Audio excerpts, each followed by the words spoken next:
తమిళ super star Rajinikanth ఆసక్తికర వ్యాఖ్యలు చేశారు.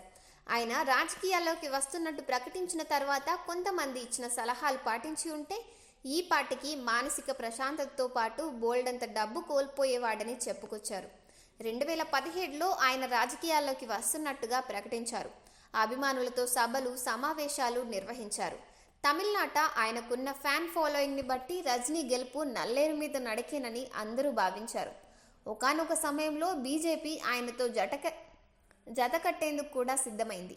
అయితే ఆ తర్వాత ఏమైందో కానీ వెనకడుగు వేశారు.